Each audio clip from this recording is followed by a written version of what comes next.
Hi, once again this is Ferdinand the Cardboard Stacker.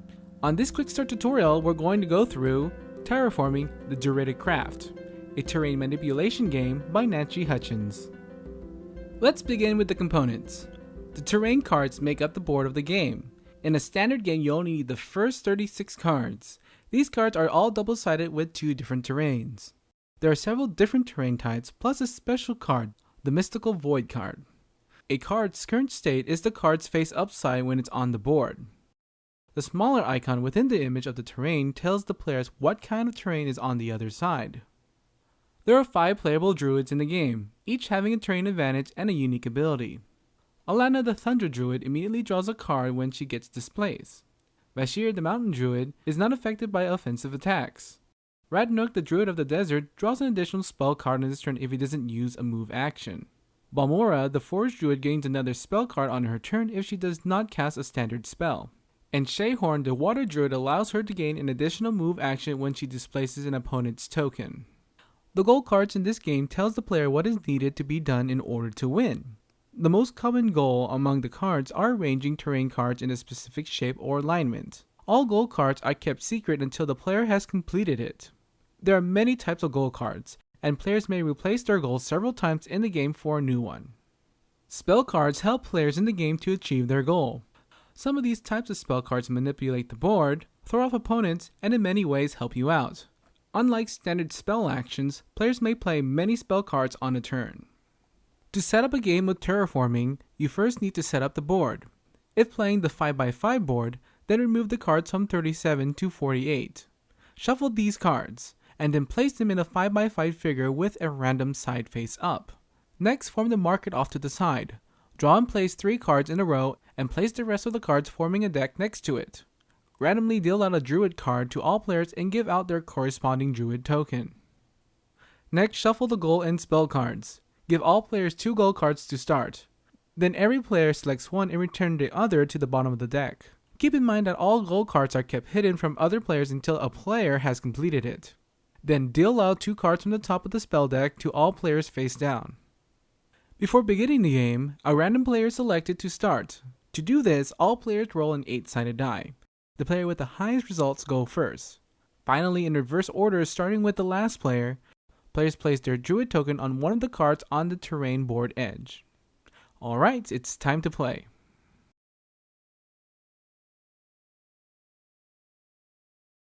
Gameplay starts with the first player and then continues clockwise in several turns until a goal has been reached. On a player's turn, they may take several actions. There are 3 main types of actions players can take and may take them in any order: move, standard spell, and using spell cards. There are also free actions players can take. However, players are limited to using 1 move and 1 standard spell action each turn. Move actions are the main way players are able to travel around the board. When using a move action, there are 3 options. The player may move their token from a terrain card to an adjacent one. They can move off to the board and move to the terrain card on the opposite side. If a player's token is displaced, starting off the board, they must enter on a terrain card of the edge of the board or place their token in the terrain card of their druid's favor. Please note that normal movement in this game is only orthogonal. Standard spells changes the positions and is one of the ways of flipping terrain cards. Using the Transfiguration spell flips the current terrain cards the player is on. Any other druid on this location is immediately displaced and placed off the board. The player who flipped the card is placed back on the same card. The Transmutation spell replaces a card from the market on a player's current position. The player will first place their current tile on the bottom of the market deck. Then they will select a face-up terrain card on the market and place it on the now empty slot. The player may select any side of the terrain they wish to be placed face up. Finally, the player replaces the empty slot of the market with the top card from the deck. Any other player's token in the same position is immediately displaced.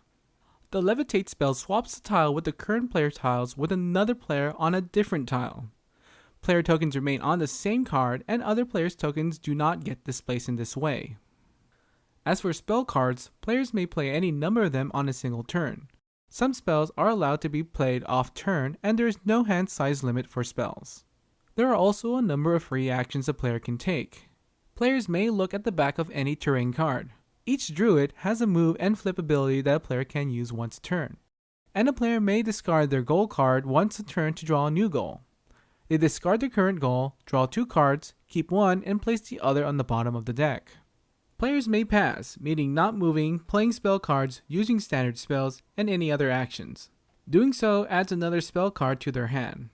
When a player is done taking actions, their turn ends and they draw a spell card. If a player passes, then they still get to draw a card at the end of the turn. The Mystical Wild tile is a special tile in the game. On the Mystical Wild side, it counts as any terrain towards a gold card. On the other side is the Black Void. Players cannot pass or land on this terrain.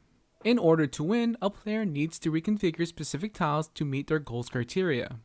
Most gold cards will ask the player to put a terrain type next to each other and in a configuration with one tile on the edge.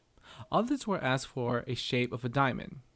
If a gold card is asking for connected terrain cards, it means that the terrain cards need to be adjacent orthogonally, not diagonally unless the card tells you otherwise. Goals that need to be grouped means that cards can be in any shape but must be connected.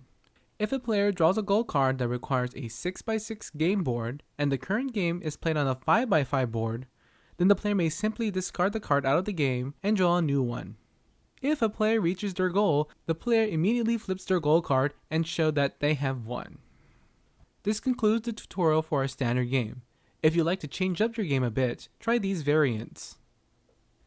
If you like to play with a larger board, simply add the rest of the cards and create a 6x6 board.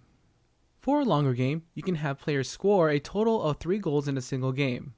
Once a player finishes their current goal, they draw the next card and continue playing. The first player to reach 3 goals wins the game. If you wish for an easier game, instead of having 3 cards show up in the market, add an extra slot so that an extra card is showing. Finally, for a more chaotic game, add the Black Druid. The Black Druid is an NPC that changes gameplay up a bit. He may be played on any size board and requires the use of his North card and the Black Druid deck. To use the Black Druid, place the North card in an agreeable orientation on the board. The Black Druid cannot be moved by any player's effect and players may not be in the same terrain card as him. At the end of a player's turn, they draw from the black deck and follow its instructions.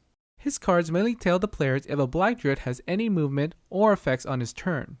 If the card instructs for him to move, the 8-sided die is used to determine which direction he is moving. If he lands in the space where another player is on, the player must move out to an adjacent terrain card. This will add a little bit more uncertainty to the game, but the game's main objective does not change. And that concludes the quick start tutorial for Terraforming the Druidic Craft. If you enjoyed and found this helpful, please subscribe to our channel, like and share this video, and leave a comment or question below. If you'd like to support us and if you like seeing more gaming videos, please visit our Patreon page. On behalf of the Cardboard Stacker team, happy gaming and remember to keep on stacking games.